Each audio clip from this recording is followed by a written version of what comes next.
Y comenzamos la clase, chicos. Ya saben, la cámara, no olviden. Importante.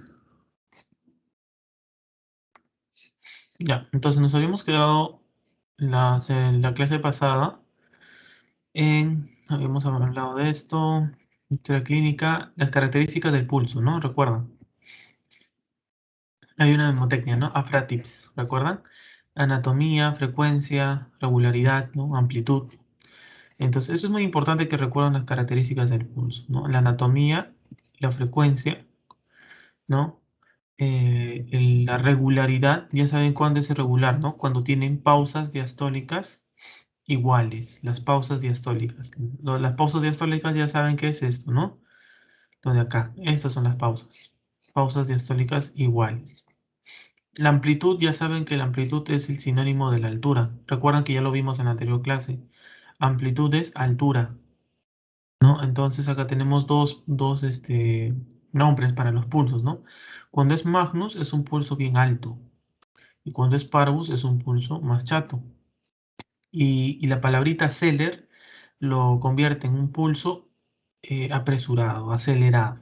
En cambio, la palabra Tardus lo convierte en un pulso tardón o un pulso, por así decirlo, retrasado. ¿Ya? Entonces es muy importante que recuerden eso. En el examen les van a poner pulso Magnus y Celer, que valvulopatía es insuficiencia aórtica. Pulso, el clásico que siempre viene, Parvus y Tardus, estenosis aórtica. ¿No? Parvus y Tardus, estenosis aórtica. Siempre les van a preguntar eso en el examen y tienen que tenerlo claro. Estenosis aórtica. ¿Qué más? Ahora vamos a hablar de la tensión, chicos, la tensión. La tensión es la resistencia a la compresión propia de los vasos sanguíneos, ¿no? Y va a depender mucho de la presión sanguínea, porque si el paciente está con una presión alta, va a haber mucho más tensión, o también va a depender la rigidez del vaso. Muy importante. La igualdad, como les decía, ya íbamos avanzando en la memotecnia, ¿no? AFRA-TIPS. La igualdad, ¿no? La igualdad va a depender si el pulso tiene igual amplitud entre cada onda. Eso es. Por ejemplo, acá estamos viendo unos pulsos, ¿no? Acá están viendo, observando estos pulsos de acá, que tienen similar amplitud y son regulares, porque recuerdan que tienen la misma pausa diastólica, ¿no? Eso es muy importante. Recuerden, entonces, el pulso, ¿cómo me doy cuenta que es igual o hay la igualdad del pulso con la regularidad y con la amplitud? La regularidad sobre todo. La regularidad. O sea, en otras palabras, que cuando yo palpe ese pulso pues sea rítmico, ¿no? Tiene que ser rítmico y tiene que ir acorde a los latidos cardíacos. Es por eso que cuando ustedes palpan el pulso, a la vez deberían auscultar el corazón. Estás auscultando los ruidos cardíacos y palpas el pulso. Porque cada dub-dap es una pulsación, ¿no? Dub-dap, otra pulsación. O sea, en otras palabras, chicos, ¿a qué voy? A que para que tú sepas que un pulso es rítmico o hay igualdad, auscultes el corazón, auscultas los ruidos cardíacos y a la vez que estás auscultando, palpes el pulso. Entonces, con eso tú que te das cuenta de que un latido, ¿no? Un primer ruido y segundo, que es un ciclo cardíaco, ¿no? Dub-dap, eso es en realidad un pulso. Entonces tienes que esperar por cada dub-dap, tienes que esperar una pulsación. ¿Ya? Eso es muy importante que recuerden. Entonces, así podríamos saber que el paciente no tiene bloqueos, que por ejemplo no tiene coartación de aorta o que no tiene alguna patología que está obstruyendo la salida de la aorta, ¿no? Porque si está obstruyendo la salida de la aorta, sea en miembros, la aorta ascendente para miembros superiores o la aorta descendente, ¿no? Nos podemos dar cuenta con ese pulso. No solamente el pulso radial, ¿no? Sino también puedo palpar el pulso femoral, el pulso popliteo, ¿no? Distintos tipos de pulso. Muy importante. Entonces, cuando yo tengo un pulso desigual, o sea que no es igual, ¿no? Que no todas las pulsaciones son las mismas, tengo que ver qué tipo de pulso es, qué tipo de pulso desigual es. ¿Es un desigual irregular? Irregular significa que no tiene las mismas pausas diastólicas. Es como que viene el pulso, pulso, pulso, pulso, no hay nada, unos segundos, otra vez pulso, ¿no? No hay una misma pausa diastólica. No hay. En cambio, el regular es el que sí tiene mismas pausas diastólicas, o sea, viene el pulso, viene el pulso, viene el pulso. No, o sea, en otras palabras es rítmico, ¿no? Viene el pulso, viene el pulso, viene el pulso. Pero ¿cuál es el problema acá? Que las ondas pueden ser de distinto tamaño. Por ejemplo, primero son pequeñas, después aumentan, pequeñas, aumentan, ¿no? Esa es la parte de desigualdad. La regularidad se mide por la pausa diastólica. Acá tienen la misma pausa diastólica todos, ¿no? O similar, ¿se dan cuenta? Pero ¿cuál es el problema acá? La amplitud, ¿no? Este pulso es más alto que los otros.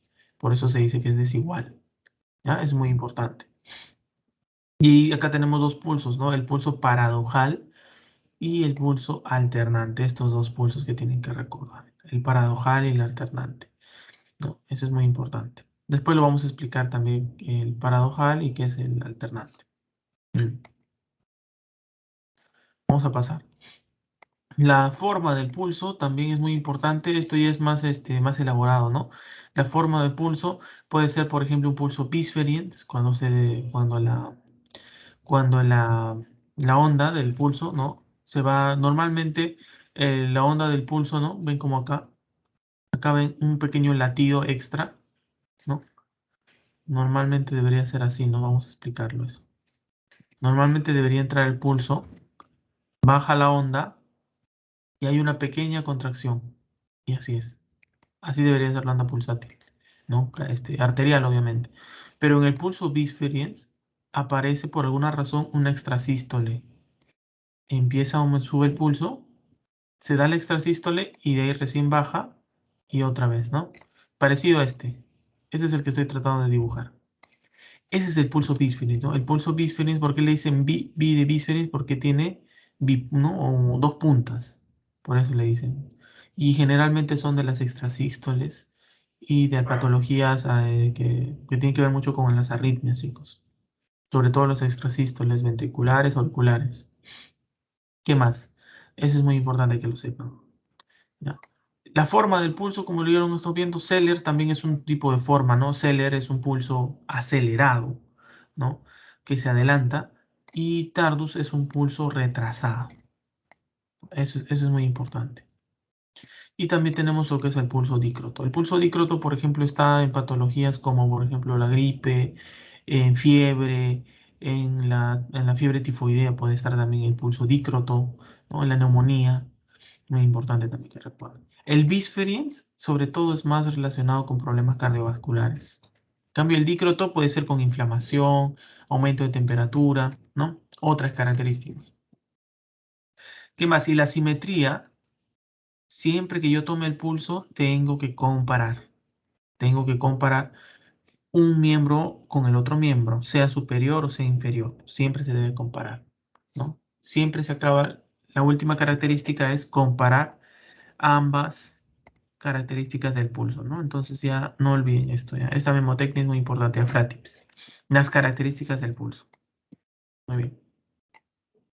¿Qué más, chicos? Entonces, ya que hablamos pulso arterial, vamos a ver ahora pulso venoso, que es otra idea o algo más distinto. Pero no es difícil. No es difícil aprenderse esto. Seguro ya lo han visto en su clase ya. No es difícil, es solamente razonarlo bien. Bien. Tenemos en el pulso venoso varias, por así decirlo, ondas y valles. La primera es la onda A, después viene la onda C, la onda V y dos valles, valle X y valle Y. ¿Ya? Eso es muy importante. Entonces, para nosotros entender eso, tenemos que dibujar un corazón. Dibujamos un corazón acá para que se entienda. Ahí, lo dibujamos, ¿ya? Así. Ujú. Vamos a dibujar. Entonces, imagínense que este es un corazoncito y acá estamos viendo la parte derecha. La que nos importa más es la parte derecha. Acá tenemos la aurícula derecha y al ventrículo derecho. Muy importante. Entonces, ¿qué es lo que ocurre, chicos? Como dice acá, miren, la onda A refleja la contracción auricular presistólica. Entonces, para yo recordar esto, tengo que recordar primero, o para aprender este concepto, tengo que recordar el ciclo cardíaco. Normalmente el ciclo cardíaco, recuerdan chicos, tiene cuatro partes, ¿no? Cuatro partes. Que empieza, si vamos en orden, empieza con el llenado ventricular, ¿no? Recuerdan la contracción isovolumétrica, la eyección y la relajación isovolumétrica. Entonces, generalmente empieza siempre, para que lo entiendan, con el llenado ventricular. Empiecen primero siempre con el llenado ventricular para que se entienda. Después del llenado ventricular viene la contracción, ¿no? Isovolumétrica, a un mismo volumen. Después viene la eyección y finalmente viene la relajación isovolumétrica. ¿Recuerdan? ¿Cuál es de los dos únicos momentos del ciclo cardíaco donde las cuatro válvulas están cerradas? Contracción isovolumétrica y relajación isovolumétrica. Porque como son iso, mismo volumen, tienen que estar cerradas todas las válvulas del corazón. Es en los dos únicos momentos donde se cierran esas válvulas. Y bueno, ¿para qué repasamos esto de fisiología? ¿Para qué? Para entender esto, porque ayuda a entender. Entonces, miren, la onda A la onda A es la que está ayudando al llenado ventricular. La onda A ayuda al llenado ventricular. ¿Por qué? Porque el llenado ventricular, si ustedes recuerdan, tiene tres partes. Tiene un llenado ventricular rápido, un llenado ventricular lento y una contracción auricular. Llenado ventricular rápido más o menos 70%, el lento 20% y el remanente del 10% o menos la contracción auricular. ¿De acuerdo? Entonces ahí viene lo que tienen que aprender. Esta contracción auricular es la misma contracción auricular que formaba parte de tu llenado ventricular, ¿ya? Que cuando aprendiste el ciclo cardíaco.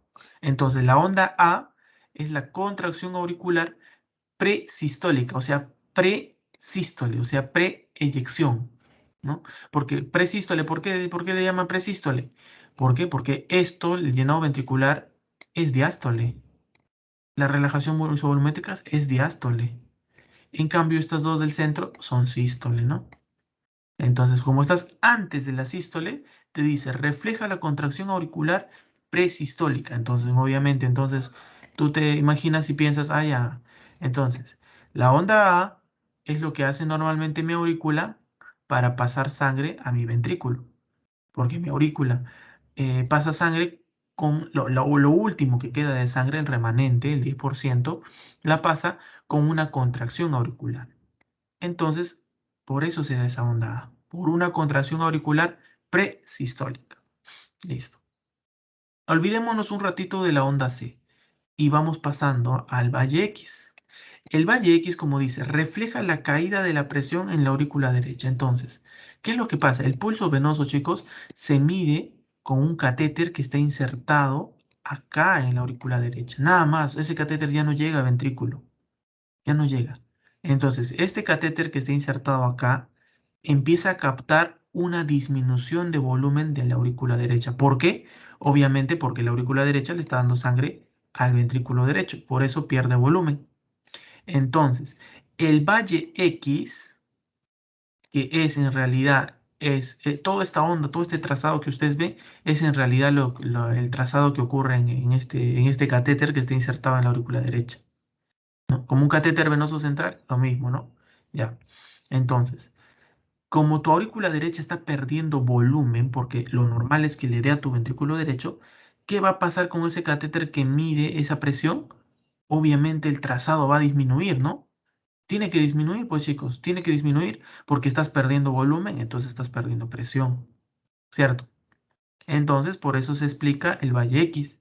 El valle X se explica porque hay un paso de sangre, ¿no? De la aurícula derecha al ventrículo derecho y por eso es que tu aurícula derecha pierde presión, ¿no? Eso es la onda, valle X, perdón, valle X, ¿no? Valle. Refleja la caída de la presión de la aurícula derecha después del pico de la onda A. Listo. Ahora, para no saltarnos, tenemos que terminar con la onda C. La onda C interrumpe este descenso para llegar al valle X cuando la sístole ventricular, ¿no? O sea, la sístole del ventrículo, estamos hablando contracción isovolumétrica o eyección. En este caso sería la eyección, porque el ventrículo derecho se contrae en la eyección, ¿no? Y como va a encontrar cuando el ventrículo derecho se contrae para la eyección, va a golpear ¿a qué válvula? A esta válvula la va a golpear, a esta, que es la válvula tricúspide. Cuando el ventrículo derecho quiere hacer su eyección por la arteria pulmonar, golpea, ¿no? O sea, lo golpea con sangre, por así decirlo, porque, o sea, es la sangre, por la eyección que está haciendo ese ventrículo, ¿no? La sangre es presionada hacia esta válvula tricúspide, ¿no? Y ese pequeño golpeteo, ¿no? O con un pequeño choque que le da a la válvula tricúspide, es el que produce esta pequeña onda C. Entonces, eso es muy importante. Entonces, la onda C interrumpe el descenso cuando la sístole ventricular, mejor dicho, la eyección ventricular, empuja la válvula cerrada, o sea, la válvula tricúspide, hacia la aurícula derecha. De lo que estaba así, imagínense que la empuja así, ¿no? Eso es un exceso, pero más o menos así la empuja, ¿no? La empuja, un poquito la empuja. Y ese pequeño empuje se capta en el trazado del catéter, ¿no? Ahí. Y sale como onda C. ¿No? Entonces, hasta ahí vamos entendiendo que ya que es onda A, contracción auricular, ya sabemos que viene el valle X, ¿por qué? Porque la aurícula va dándole sangre al ventrículo derecho, se va quedando sin sangre, y cuando mi ventrículo derecho va a hacer eyección, golpea con los remanentes de sangre, lo va a golpear a la válvula tricúspide, produciendo la onda C, ¿no? Muy importante. ¿Qué más? Seguimos avanzando, chicos. Después viene, ¿no? Como ya pasó esto, la diástole, ya pasó a la sístole y ya debería estar ya la otra diástole, viene otra vez otro ciclo cardíaco, ¿no? Otro ciclo cardíaco tiene que empezar, pues chicos, porque es todo este cíclico, ¿no? Entonces, ¿qué dice? La onda V representa el llenado auricular, o sea, en otras palabras, el nuevo llenado auricular, ¿no? Eso es muy importante porque después de la relajación, cuando tú haces eyección, ¿no? Se da la relajación isovolumétrica. Y en la relajación isovolumétrica, ¿no? En la relajación isovolumétrica empieza a relajarse, ¿no? La presión, empieza a bajar la presión. Obviamente a un mismo volumen, pero empieza a bajar la presión tanto en aurícula como en ventrículo. Entonces, las aurículas se empiezan a llenar. Se empiezan a llenar porque empiezan a tener menos presión. Estamos hablando de las aurículas de ambos lados, o sea, siempre el ciclo cardíaco es para los dos. Entonces, en la relajación isovolumétrica es que ya se empieza a llenar las aurículas. ¿Por qué? Porque en un futuro tienen que hacer de nuevo otro ciclo cardíaco y hacer un llenado ventricular. Entonces, la onda V es ya el segundo ciclo cardíaco, el inicio del segundo ciclo cardíaco. Representa el llenado auricular y aparece al final de la sístole ventricular. O sea, aparece al final de esto, ¿no? Aparece al final de estas dos sístoles que ya pasaron y acá, esta diástole, o sea, la relajación isovolumétrica, acá ya se está dando el llenado auricular, ¿no? Acá, en la diástole, ahí ya estás teniendo tu llenado auricular. O sea, tu onda V, porque como tu aurícula se está llenando de sangre, está aumentando su presión, entonces en el trazado, ¿cómo va a estar la onda? Elevada, ¿no? Porque se está llenando de sangre. Y finalmente viene el valle Y, que es el segundo vaciamiento de la aurícula hacia el ventrículo, ¿no? Se produce después del pico de la onda V y refleja la caída de la presión de la aurícula derecha luego de la apertura de la válvula tricúspide, o sea, en otras palabras, del paso de sangre hacia el ventrículo derecho. Y ahí se acabó, ahí termina un trazado, ¿entienden? Entonces, más o menos así es como deben entender este cuadrito, que es feo, en realidad muchas personas no lo entienden o a algunos se les dificulta, pero en realidad solamente es cuestión de interpretarlo, chicos, ¿ya? Entonces, espero haberlos ayudado con esto, que se entienda más bonito. Y ya saben, esto es pregunta examen sí o sí. Pregunta examen. Ya, bueno, eso es solamente para que recuerden el ciclo cardíaco. Ahora, con todo lo que hemos explicado acá, vamos a entender esto. Esto sobre todo. Cuando tú tienes una estenosis tricuspidia, no, primero el término tienes que saberlo diferenciar. Una cosa es estenosis y otra cosa es insuficiencia. Ya, imaginémonos que este es un corazón acá, que solo es la mitad de un corazón. Ya, la mitad de un corazón, la otra mitad está por acá. Entonces, tenemos una válvula tricúspide acá. Aurícula derecha, nos ubicamos, aurícula derecha, ventrículo derecho, ¿verdad? Entonces tenemos acá una válvula, la válvula tricúspide, ¿cierto? Entonces, cuando esta válvula no se cierra bien o tiene un problema en su cerrado o es un cierre no hermético, se llama estenosis. ¿Por qué? Porque la sangre sigue pasando de aurícula derecha a ventrículo derecho a pesar de que esta válvula está cerrada. Déficit en el cierre. Pero ¿qué pasaría, Julio, si es que no? ¿Qué pasaría si es que el problema no es en el cierre? ¿No? Perdón, el problema es en la apertura. Me estoy equivocando. El problema es en la apertura. La estenosis es problema de apertura. Entonces tú tienes tu válvula tricúspide acá, ¿no, chicos? Nos estamos equivocando en el concepto. Tú tienes tu válvula tricúspide y la sangre viene con fuerza de la aurícula derecha, viene para pasar. Pero ¿qué pasa? La válvula tricúspide no deja pasar. Entonces, cuando te digan estenosis, tú tienes que pensar en problema de apertura. Apertura valvular. La válvula no se abre bien. Apertura. Ahora, ¿qué es lo que pasa en la insuficiencia? ¿No? Entonces, en la estenosis, para acabar, ¿qué es lo que va a pasar?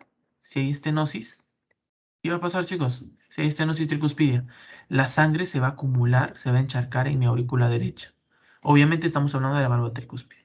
Es por eso que como tú tienes estenosis tricuspidia, ¿no? Porque la tricúspide no se abre bien, no se apertura, ¿cuál de las ondas de acá reflejaba la contracción auricular para hacer un vaciamiento al llenado, al ventrículo?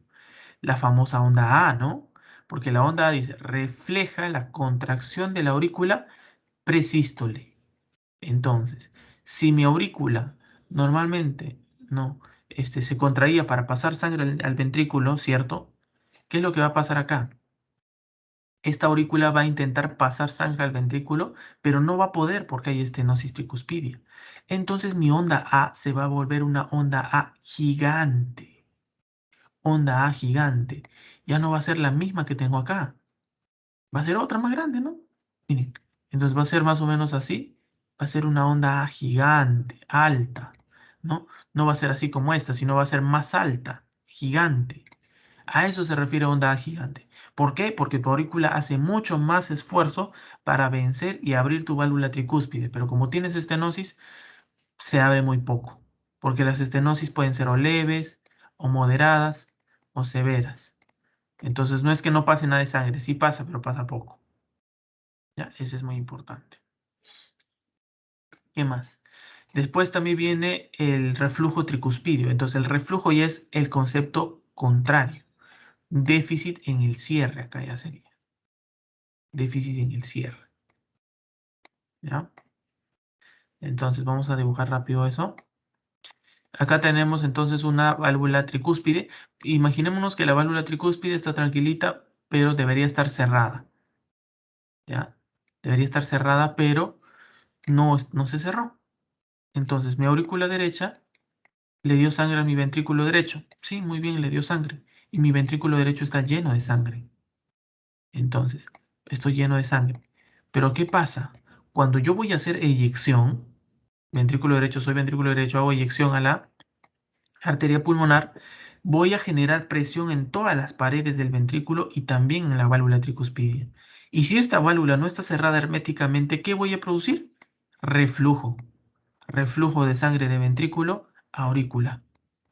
Por eso le dicen reflujo tricuspidio, ¿no? O también insuficiencia tricuspidia, porque hay un remanente de sangre que va de ventrículo a aurícula derecha. Eso es muy importante. Y es por eso que se da la onda V gigante, pues, porque ¿qué es la onda V? Como lo vieron acá, es el llenado auricular que aparece al final de la sístole. Entonces, lo normal es que a mi aurícula, ¿quién la llene? A mi aurícula las dos cavas, ¿no? La cava superior y la cava inferior. Pero acá mi aurícula derecha la va a llenar también mi ventrículo derecho. También la va a estar llenando. Entonces va a tener un triple llenado la aurícula derecha. De la vena cava superior, vena cava inferior y también del reflujo del ventrículo derecho, ¿no? Porque tienes una insuficiencia tricuspide. Entonces, ¿cómo va a estar tu onda V? Grande, pues grande. ¿Por qué? Porque se está llenando bien tu aurícula. Por eso tienes onda V gigante, insuficiencia tricuspidia o reflujo tricuspidio. Onda A gigante, estenosis de la tricúspide. En cambio, onda V gigante, reflujo tricuspidio. ¿Ya? Muy importante. ¿Qué más? Esto de fibrilación auricular se refiere, pues chicos, a que no hay una uniformidad en la contracción de la aurícula. ¿Y quién era la que reflejaba la contracción de la aurícula? La onda A, pues muchachos, la onda A es la contracción de la aurícula.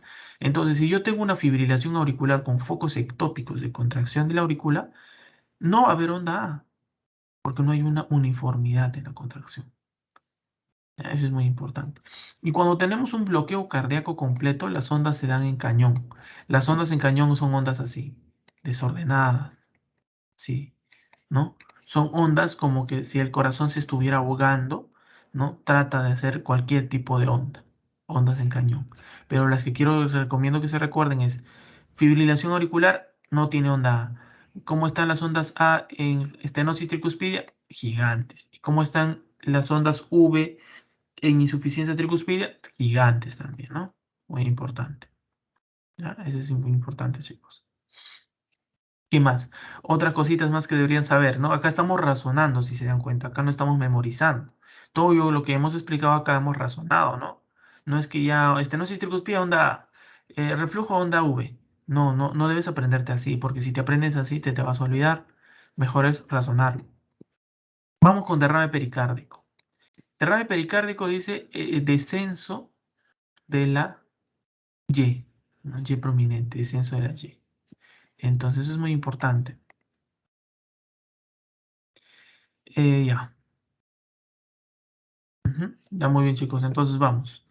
Lo que pasa con el derrame, ¿no? El derrame pericárdico, la pericarditis, ¿no? Después vamos a explicar eso, es otro tema, pero les voy a dejar esta memotecnia, ¿no? Tapar, taponamiento, tapar es X paradojal, X paradojal. O sea que un taponamiento tiene X profunda y pulso paradojal. Y en cambio, una pericarditis es pericus. Pericus. Una pericarditis tiene signo de Kussmaul, pericus, ¿no? Ajá, pero la Y, acá está. Y la I le pones Y prominente o I disminuida. Eso es muy importante. Después vamos a explicar por qué es esto, ¿ya? Pericus y tapar X paradojal. Muy bien. Estas dos memotecnias se les dejo ahí para que lo investiguen o para que lo lean y después vamos a coordinar sobre eso. Vamos a discutirlo. ¿Qué más? Entonces, chicos, acabamos rápidamente. Inspección del precordio, ¿no? Esto es, por ejemplo, para ver el choque de punta, ¿no? Normalmente el choque de punta, ¿qué es el choque de punta? Es ese pequeño golpeteo que produce el ápex en la intersección de dos estructuras. En la intersección de la línea medio clavicular del lado izquierdo con el quinto espacio intercostal.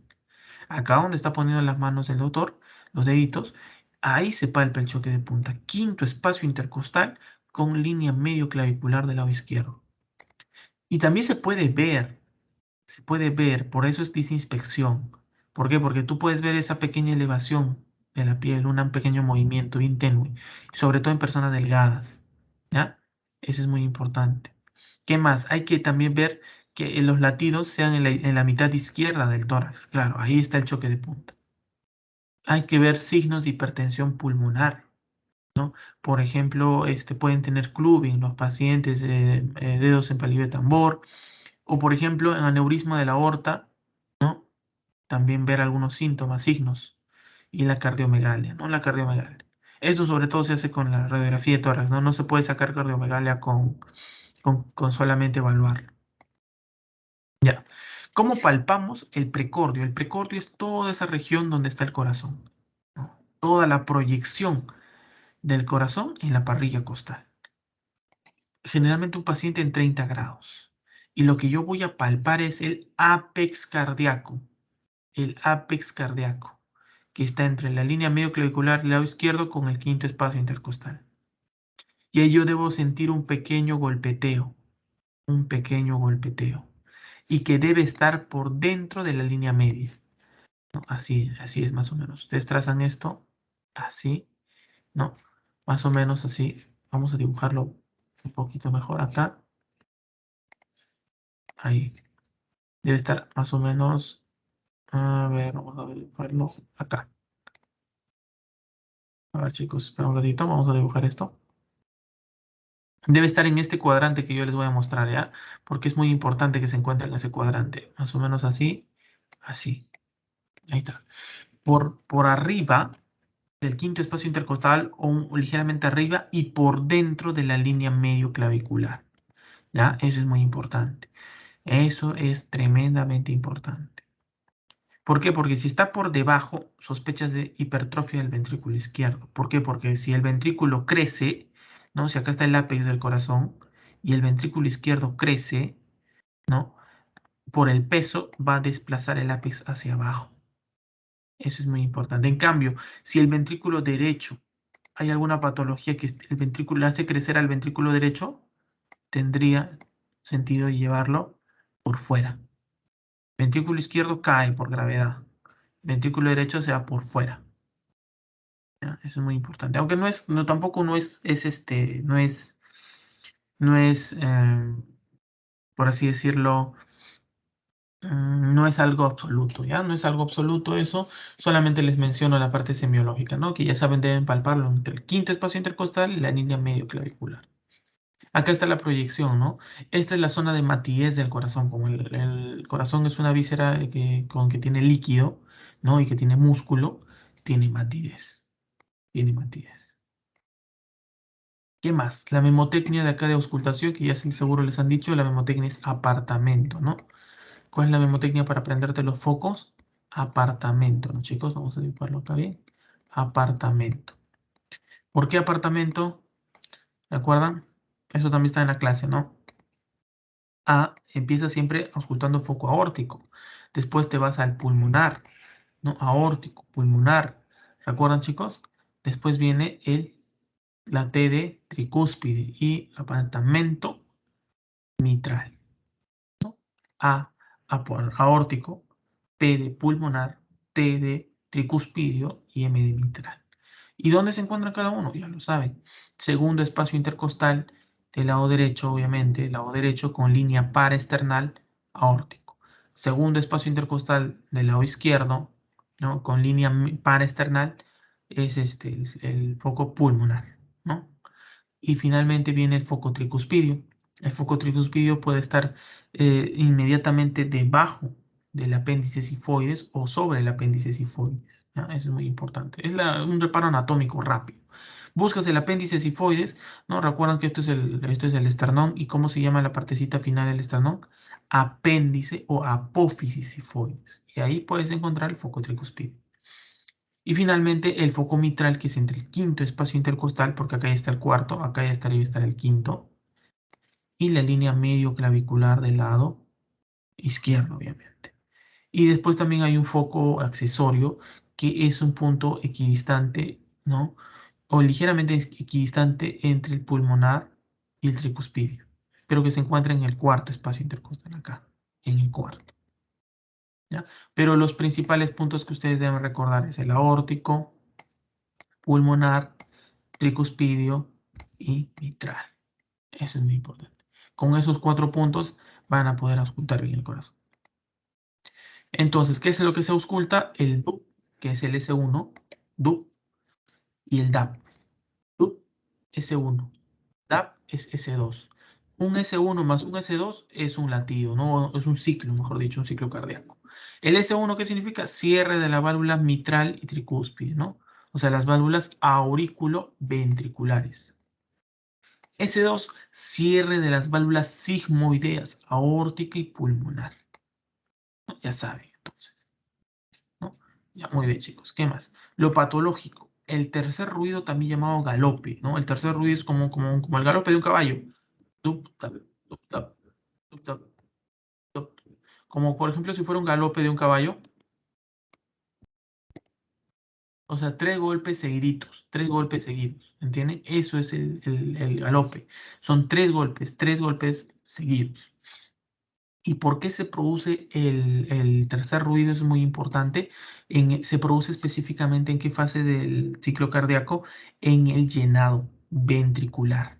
¿Y qué parte del llenado ventricular? Llenado rápido. El llenado rápido produce ¿no? Una vibración sobre las membranas, ¿no?, del miocardio. Vibración del miocardio, en realidad del endocardio, ¿no? Porque el miocardio no está en relación con la sangre, ¿no? El endocardio es el que está en relación. Vibración en el endocardio, lo cual puede producir ese pequeño ruido, ese soplo, ¿no? Ese tercer ruido, no es un soplo, es un tercer ruido. ¿Ya? Eso es muy importante. Tercer ruido. Es entonces un galope. ¿Ya? Es un dub dab y un dub dab. Pero ¿cuál es la diferencia de el tema con esto? Es que es primer ruido cardíaco, segundo ruido cardíaco, o sea, S1, S2. Estos dos me delimitan, si está entre estos dos, el ruido o cualquier cosa es algo sistólico. Pero si está por delante o por después del R2, todo esto es diastólico. Entonces el tercer ruido es sistólico o diastólico. Es diastólico, pues, porque te estoy diciéndote que es llenado rápido. Y el llenado rápido, ¿dónde está? En la diástole, obviamente, ¿no? Entonces, el tercer ruido se da más o menos o al final del R2 o casi a inicios del R1, ¿no? Es como que R1, R2, R3, R1, R2, y se retrasa un poquito, de ahí viene el R3 acá. Entonces, el R3 generalmente está después del R2. R1, R2 y R3. Ahí viene. Así es, pues está por fuera de los ruidos normales. ¿Por qué? Porque es un ruido diastólico. El cuarto ruido, en cambio, tiene otra naturaleza y se produce por una vibración de las válvulas, de la valva auriculoventricular, ¿no?, y el miocardio. ¿Ya? ¿Qué es lo que pasa acá? El cuarto ruido también se produce en la diástole. ¿Pero en qué etapa de la diástole? En la sístole auricular, porque tú te acuerdas que el llenado ventricular tiene fase rápida, lenta y contracción auricular. Entonces, cuando la aurícula se contrae, imaginemos que esto es mi aurícula derecha, todo esto es el lado derecho nada más, ¿ah? Aurícula derecha se contrae, pero yo tengo calcificación de mis válvulas. Calcificación, acá la válvula tricúspide está calcificada o tiene alguna patología, ¿no? No solo la válvula tricúspide, lo mismo para la mitral, ¿ya? ¿Qué es lo que va a pasar? Esta sangre, cuando la aurícula se contraiga para terminar su llenado, va a rozar a las valvas patológicas, estas valvas inflamadas, calcificadas, y va a producir ese famoso cuarto ruido. Entonces, moraleja de todo esto o conclusiones: tercer ruido, llenado ventricular rápido; cuarto ruido, contracción auricular o sístole auricular. ¿Ya? Y ya saben, tercer ruido, ¿por qué? Porque el llenado ventricular rápido hace que la sangre roce o produce una vibración en el miocardio. Y el cuarto, en cambio, la sístole auricular, ¿no?, roza o produce una vibración de las valvas calcificadas o con patología. ¿Ya? Eso es muy importante. Muy bien, chicos. Entonces, con eso ya estamos a punto de acabar la clase. Hasta acá espero que estemos entendiendo. Después vamos a tener a los soplos, ¿no? Porque una cosa son ruidos, que son como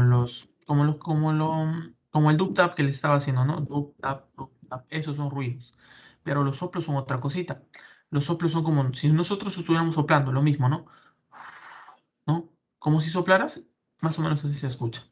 Estos son causados más que nada por flujo sanguíneo turbulento, o sea, un cambio del flujo laminar, que es fisiológico, a un flujo turbulento. Por eso se producen los soplos. Y un soplo lo van a entender mucho mejor en esta imagen. O puede ser sistólico, o puede ser diastólico. Eso es muy importante, para que entiendan. Muy bien, entonces vamos acá. Ven acá primer ruido y segundo. ¿Sí? Todas son primer ruido, segundo ruido, primer ruido, segundo ruido. Ya. Primer ruido, segundo ruido, primero, segundo ruido.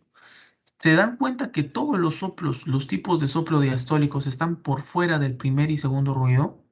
Sí se dan cuenta, ¿no? Entonces, cuando yo te digo un soplo diastólico, ¿cómo lo vas a diagnosticar cuando tú escuches? Lo vas a diagnosticar escuchándolo por fuera del dub-dap. Es dub-dap, dub-dap, dub-dap. O puedes empezar con el soplo. Dap, dub-dap, ¿no? O sea, entre el dub y el dap no hay ningún soplo. ¿Ya? Entonces, ahí recién tú te das cuenta que es diastólico. Y si empieza al inicio de la diástole se llama proto. A la mitad de la diástole se llama meso.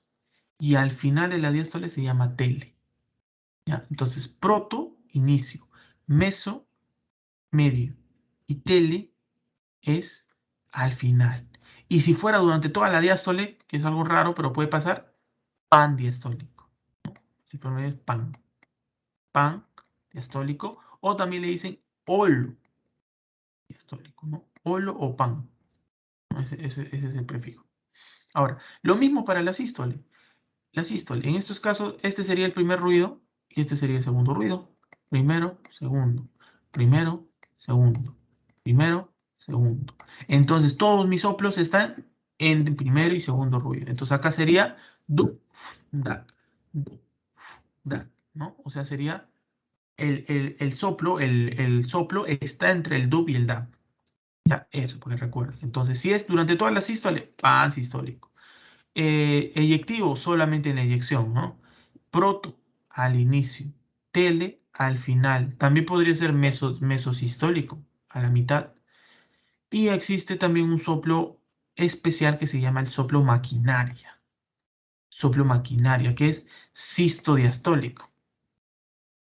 Sistodiastólico. O sea que opaca al segundo ruido.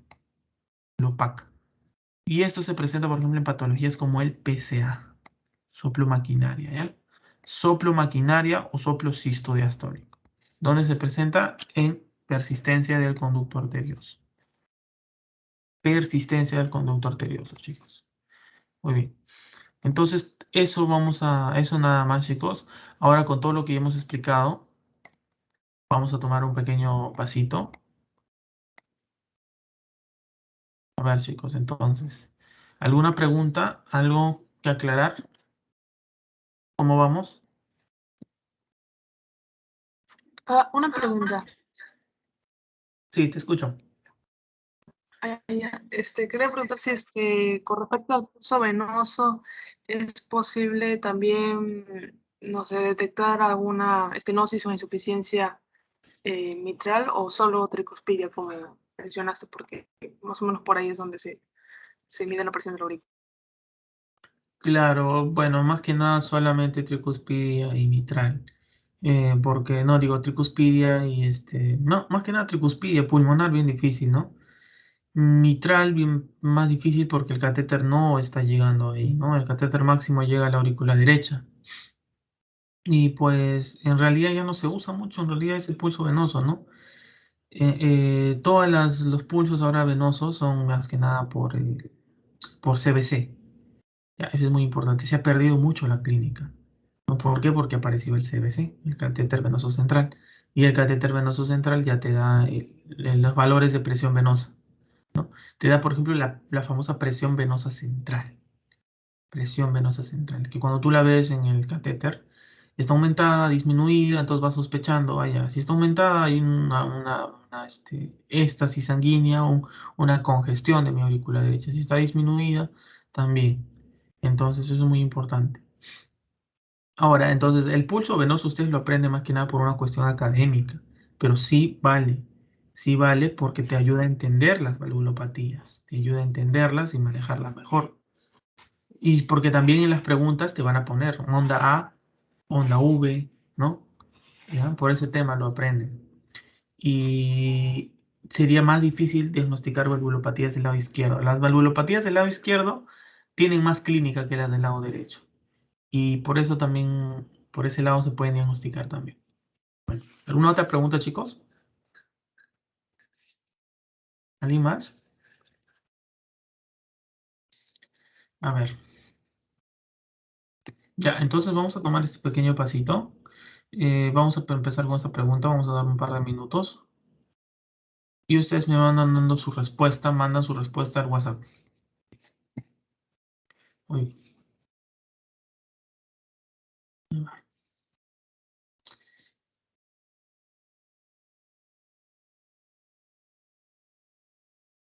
chicos, entonces 2 minutos por pregunta.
Muy bien, vamos a pasar a la siguiente pregunta.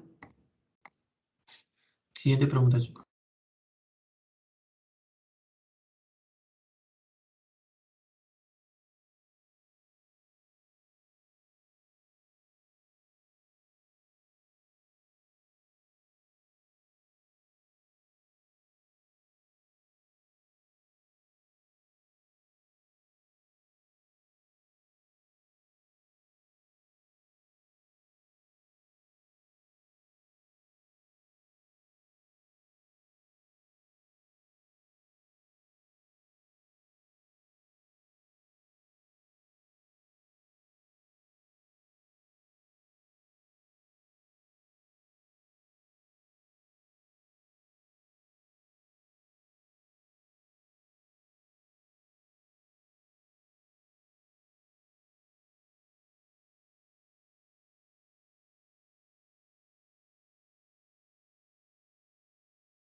A ver, chicos, vamos pasando, le vamos a dar otra vuelta para que los que les falta responder.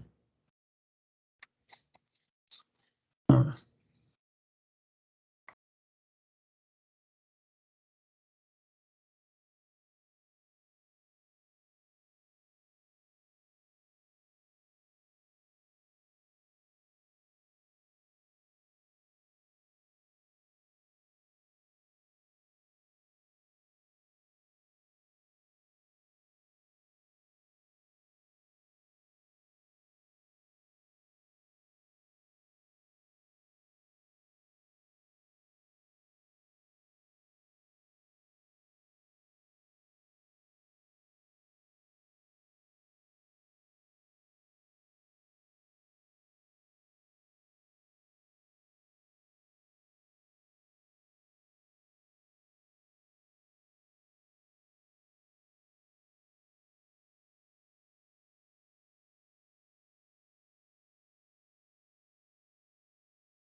Bien, pasamos a la siguiente, a ver.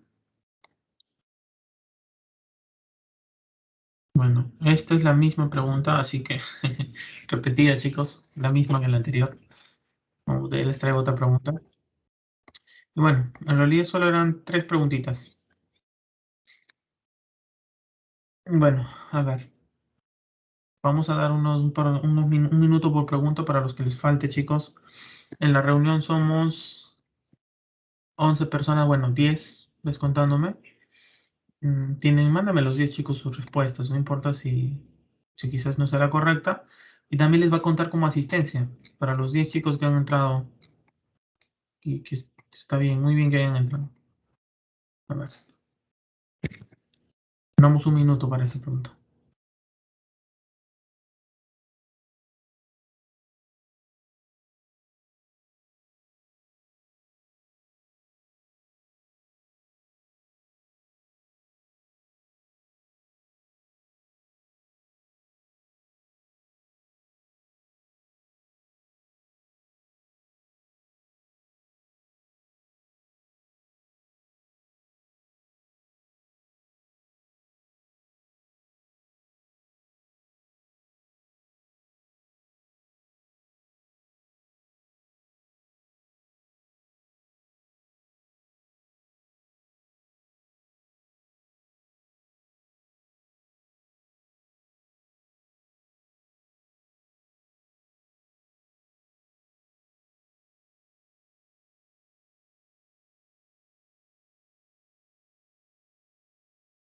A ver, chicos, solamente tengo 4 personas que han mandado un mensaje. A ver, ¿qué pasa con los demás, chicos? Vamos.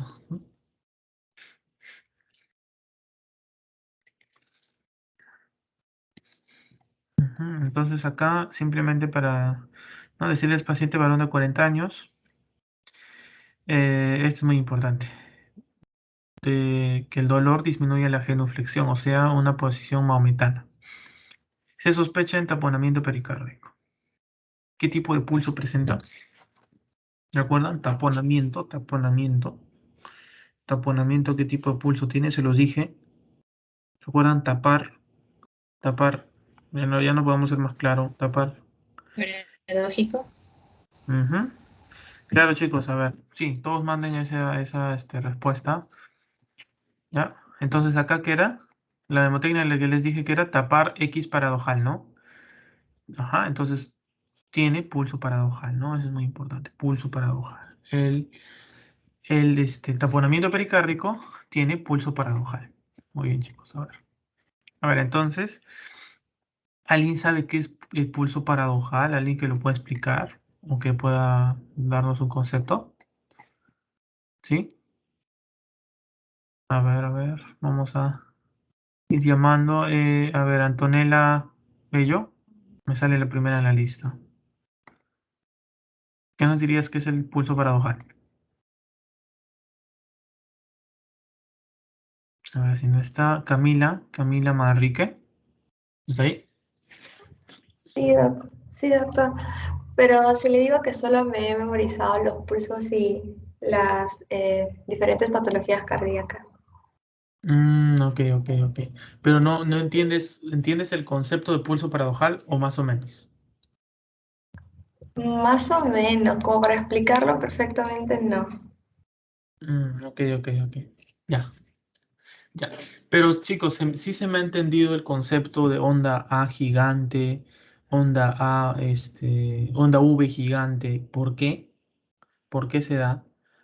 Relacionándolo con la fisiología y las patologías. ¿Se ha entendido? ¿No? O sea, se imagina que una onda gigante es porque la aurícula se está contrayendo mucho, ¿no?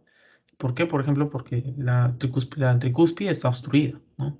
Por eso, estenosis tricuspidia, onda gigante, ¿no? Por ejemplo. Entonces tienen que relacionar así sus valvulopatías, o sea, ocurre esto, pero ¿por qué? ¿No? Entonces vamos también al pulso paradojal, explicarlo rápidamente.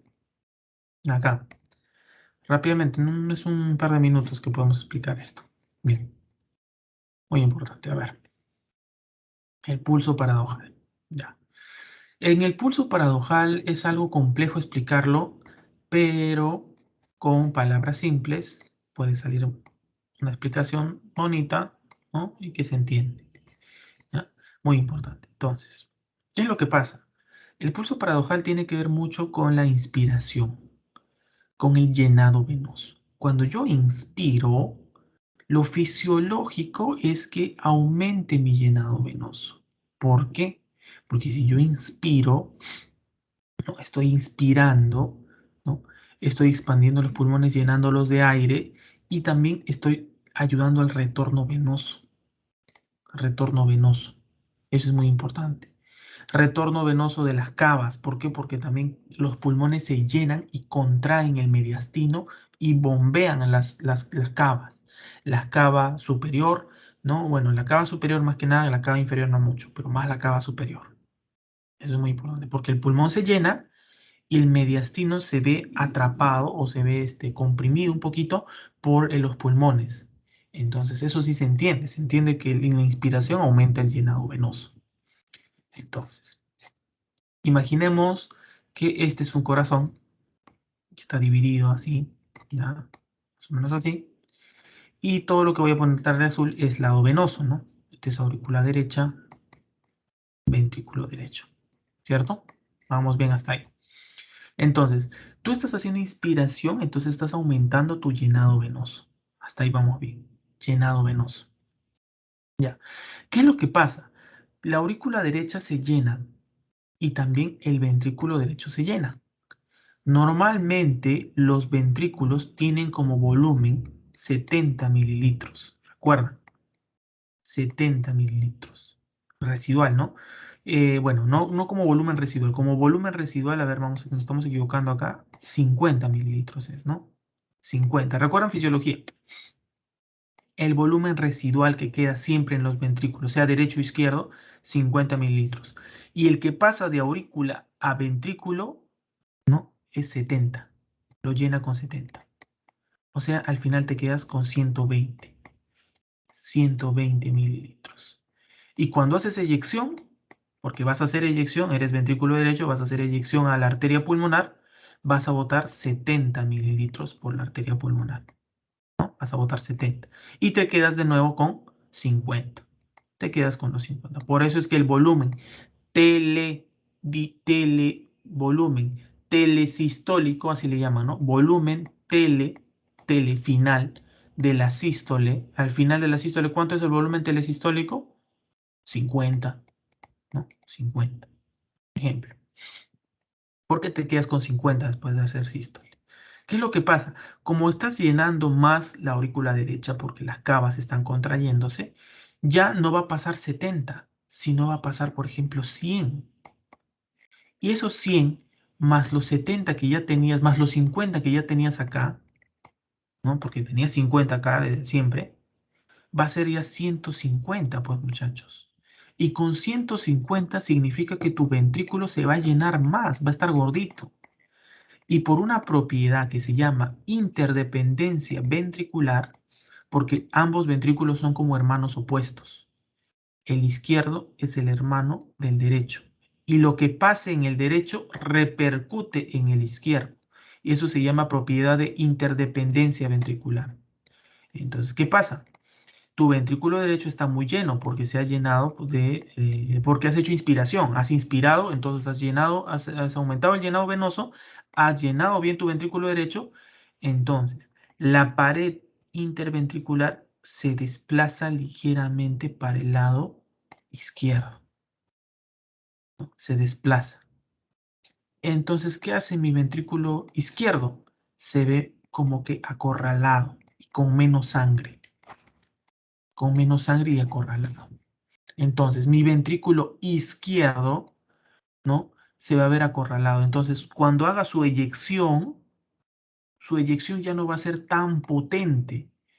¿Por qué? Porque le está comprimiéndole, lo está acorralando el ventrículo derecho. Entonces, ustedes saben que la eyección, ¿cómo la medimos? La eyección la medimos con la presión arterial, ¿no? Y la presión arterial tiene dos componentes, la parte sistólica, que es la eyección, y la parte diastólica, que es la relajación. Entonces, acá, ¿quién se está afectando? La eyección, ¿no? ¿Por qué? Porque me estás imposibilitando de botar mucha sangre. ¿Por qué? Porque me estás comprimiendo. El ventrículo derecho está comprimiendo al izquierdo. No mucho, pero sí lo comprime, ¿ya? Y la compresión es lo suficiente para que a la inspiración la paz o presión arterial sistólica caiga más de 10 milímetros de mercurio. Entonces, una caída de la presión arterial sistólica más de 10 milímetros de mercurio es diagnóstico de pulso paradojal. Es cierto, dice pulso, pero no usa pulso, usa presión. El nombre está mal, ¿no? Es un nombre que se ha ido usando con la historia y en realidad quedó así. Pulso paradojal, presión, paz, más de 10, caída de la paz a la inspiración, más de 10 milímetros de mercurio. Es cierto que cuando yo inspiro, nosotros inspiramos ahorita, va a caer nuestra presión arterial sistólica, pero debería caer menos de 10. Menos de 10. Si cae más de 10 o 10, ¿no? Algunos autores le ponen más de 10, ¿no? En realidad quédense con más de 10. No creo que una pregunta les ponga 10 y les diga, no, no es pulso paradojal, no. Si ya caen 10 o más, ya es pulso paradojal. ¿Ya? Entonces lo normal es que caiga pues a la inspiración 5, 6, 7, ¿no? Pero si ya caen muchos milímetros de mercurio, más de 10 exactamente, ya es pulso paradojal, chicos. Pulso paradojal. Muy bien. Entonces hasta ahí más o menos se entendió, ¿no? Lo que es el pulso paradojal y de que no es algo difícil de entender, no es algo difícil de entender, chicos. Solamente cuestión de analizarlo. Muy bien. Pasamos a la segunda pregunta. ¿Qué marcaron acá? ¿Qué marcaron, chicos? ¿Qué pusieron? ¿Deficitario? Ujú.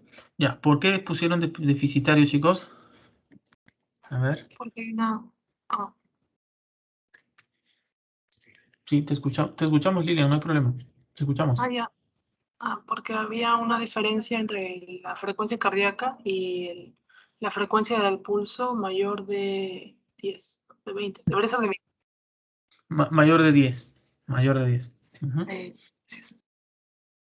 Muy bien, mayor de 10, claro. Como dice Lilian, correcto, ¿no?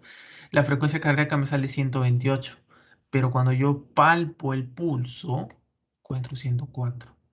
128 menos 104 es 24. Si hay una diferencia entre la frecuencia cardíaca y el pulso, más de 10 pulsaciones, estamos hablando de un pulso deficitario. Deficitario. ¿Ya? Es muy importante. Deficitario. Listo. Por eso era la clave, ¿no? Pulso deficitario. Y por último, esta pregunta que dicen, paciente varón de 65 años, episodio de dolor retroesternal, tiene disnea, ¿ah? Esto. Se palpa impulso ventricular enérgico sostenido en bola de billar, eso significa hipertrofia de ventrículo izquierdo, ¿no? Impulso ventricular enérgico. O sea que ese ventrículo está latiendo bien fuerte. En bola de billar. ¿Qué significa bola de billar? Es como si tú tiraras una bola de billar al tórax, ¿no? Pero por dentro, y tú sientes ese golpe de la bola de billar. O sea, el ápex está latiendo tan rápido o está golpeando tan fuerte que se siente como si fuera un golpe de una bola de billar, así, compacto, así más o menos, ¿no? Ese es el impulso ventricular. Y hay frémito, por lo cual se plantea el diagnóstico de estenosis aórtica, ¿no? Para estenosis aórtica, otra hemotecnia es DAS. La estenosis aórtica es DAS. Todos los pacientes con estenosis aórtica tienen esta patología, ¿no? La mayoría. Disnea, angina y síncope. Disnea, angina y síncope. Es muy importante. ¿Cuál sería el tipo de pulso en una estenosis aórtica? ¿Cuál sería, chicos? ¿Estos que han visto? Que lo dijimos también en la clase. ¿Qué dicen, chicos? Ahí sería parvus y tardus, ¿no? Sin dudarlo, parvus y tardus, ¿ya? Parvus y tardus. Entonces es un pulso parvus y tardus. ¿Por qué? Porque tú tienes una estenosis aórtica, muchachos. Imagínate que este es tu ventrículo izquierdo. Este es tu ventrículo izquierdo. Y está que por acá va a salir la aorta, ¿no? Entonces tú tienes una estenosis aórtica. ¿Qué es lo que pasa? Que tu aorta no se puede abrir bien o es una apertura mala. Entonces, la sangre quiere salir pero no puede. Y si sale, sale poca sangre. Y como sale poca sangre, el pulso tiene baja amplitud. No tiene una amplitud como esta. Si tiene una amplitud baja, es chato. Es un pulso chatito. Y como la sangre también, al pasar, viene con su flujo laminar, pero se choca con la estenosis de la aorta, se convierte en un flujo turbulento. Y el flujo turbulento también es lento. Entonces sale un pulso chato, o sea, de baja amplitud y lento. Lento, ¿no? De morón. Es un pulso de morón y pequeño. Entonces por eso se le llama parvus, pequeño, y tardus de morón. Ese sería el pulso parvus y tardus. Típico de una estenosis aórtica. Típico. Muy bien, chicos. Entonces, esa era la clave. Espero que todos hayan entendido las preguntas. Y pues, nada más. Eso sería todo por hoy, chicos. Espero que les haya agradado la clase. A ver, vamos a terminar tomándoles la asistencia. ¿Alguna duda o consulta? ¿Todo bien?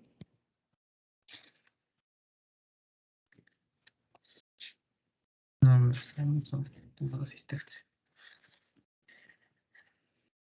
Entonces es más que nada, si se dan cuenta, no es que es difícil, no es la forma como te lo enseñan y la forma también como lo interpretas. No memoricen nada más, chicos, porque memorizando al final van a perder. Ya, entonces estamos en la semana 5, lo que nos faltaba, ¿no? La sesión 5B. Ya, chicos, vamos llamando a asistencia. A ver, se encuentra Antonella Bello. A ver. Presente.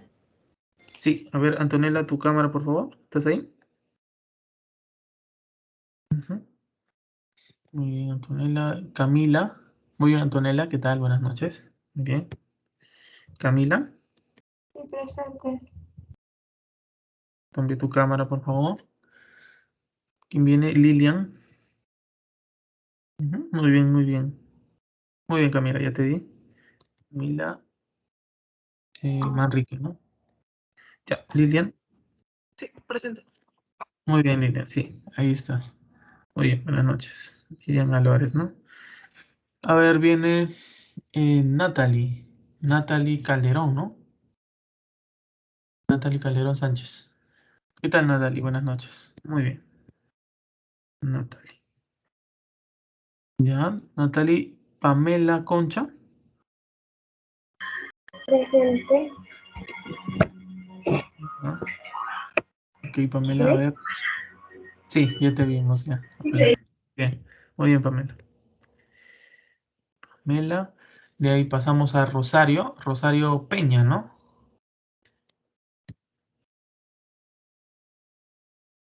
A ver, Rosario. Muy bien, Rosario. Ya, Rosario Peña. Y terminamos con Sheila Maita y Silvia León. ¿Se ve? Dejar un Sí, se ve. ratito. Todavía. Sí, ahí está. Ya se ve Sheila, muy bien. Aquí estoy presente. Buenas noches, chicas. Muy bien por la cámara. Está bien. Listo. Ya, chicas. Bueno, hoy ya no ha entrado ningún chico. Muy bien. Muy bien, chicas, por entrar. Espero haberles ayudado. Explicarlos así de manera didáctica, ¿no? Que es lo que yo, es la verdadera intención, ¿no? Ayudarlos a que se entienda medicina de manera fácil, tranquila y que no se les haga engorroso, ¿no? Muy importante. Bueno, mañana estamos ya viendo palvulopatías, lo que es la próxima semana, las clases. Y bueno, eso sería todo conmigo por hoy. Me despido, buenas noches y ya nos estamos viendo mañana. Ya, chicas, listo. Gracias por asistir y ya nos vemos. Gracias. Gracias. Ya nos vemos, chicas. Gracias. Gracias a ustedes también.